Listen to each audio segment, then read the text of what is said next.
مفتی صاحب ہندوؤں کا بروز قیامت کیا ہوگا؟ کیا سیدھا اللہ تعالیٰ انہیں جہنم میں ڈالیں گے؟ قرآن میں اللہ نے کہہ دیا ہے کہ مشرک کی مغفرت نہیں ہے. اپنے ہاتھوں سے بنائے ہوئے بتوں کی تم پوجا کرتے ہو.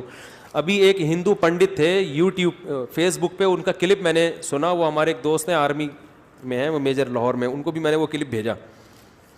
اس میں کسی نے ہندو پنڈت سے سوال کیا تھا کہ ہم تو بھگوان کے سامنے صبح 4 روٹیاں رکھ کے جاتے ہیں, شام کو وہ 4 کی 4 ہی روتی ہیں, تو بھگوان صاحب کھاتے پیتے تو ہے نہیں, تو یہ کیا ہو رہا ہے؟ اس سے بھگوان تو خوش کیوں ہو رہے ہیں جب روٹی رکھی ہے؟ تو محترم نے جواب یہ دیا کہ میں اس وقت اس کا جواب دوں گا صرف ان لوگوں کو جو سائنس اور ٹیکنالوجی کے اسٹوڈنٹس ہیں.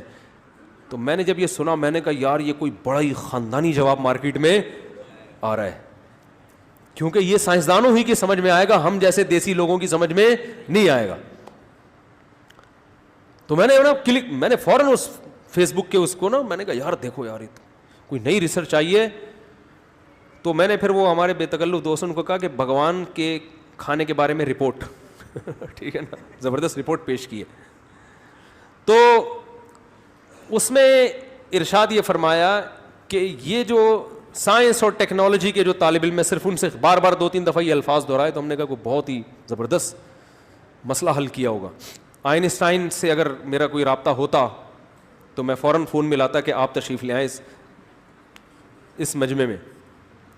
انہوں نے فرمایا کہ دیکھو یہ جو پھول ہے اس کی ہم نے خوشبو سونگھی, پھول میں کوئی کمی ہوئی نہیں ہوئی, یہ ویسے کا ویسے ہی.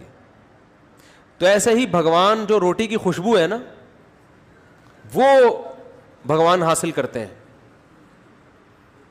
روٹی نہیں, روٹی ویسے کی. تو آپ کی روٹی پہنچ گئی, تو اس کے لیے سائنس اور ٹیکنالوجی کے جو پڑھنے والے ماہرین ہیں نا, یہ خصوصی خطاب ان سے تھا.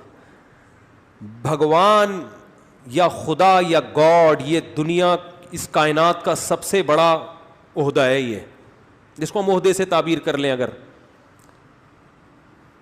اس میں جو اصل خدا ہے اس کی بہت بڑی توہین ہے.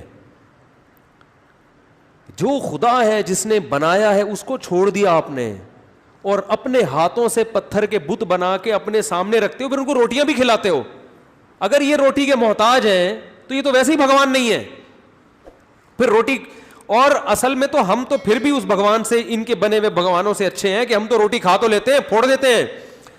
آپ کا جو پتھر کا بنا ہوا بھگوان ہے وہ تو اس روٹی کو بھی ہاتھ نہیں لگا سکتا. تو آپ کا جو بھگوان ہے وہ تو روٹی رکھی ہوئی ہے, تو وہ روٹی بھی دائیں سے بائیں, بولو بھائی ادھر توجہ, وہ روٹی بھی دائیں سے بائیں نہیں کر سکتا. آپ نے کہا ہم نے پھول سونگا, ویسے کا ویسے ہی ہے, یہ تو سونگ بھی نہیں رہا, روٹی تو وہی کی وہی رکھی ہوئی ہے. ارے جیسے کسی کو خوشبو پکڑاؤ فوراً ناک کے قریب لے کے سونگے گا تو نا. آپ کا بھگوان اتنی بھی طاقت نہیں ہے کہ اتنی عقیدت محبت میں خون پسینے کی کمائی سے روٹی لا کے رکھ دی تو اٹھا کے کم از کم سونگ کے ہی واپس کر دو. تو میرے بھائی اس پہ غضب کس کو آتا ہے؟ جس نے بنایا اس کو بھول گئے اور انہی پتھر کے بنائے ہوئوں کو اس کے ساتھ شریک کر دیا. تو اس لیے اللہ نے فرمایا ہے کہ اللہ مشرک کی مغفرت نہیں کرے گا. اللہ چاہتا ہے میرے بندے مجھ سے محبت کریں, جو حقیقی معبود ہے. شکر ادا کیا کرو, اللہ نے مسلمان بنایا ہے, اللہ کے سامنے جھکتے ہیں.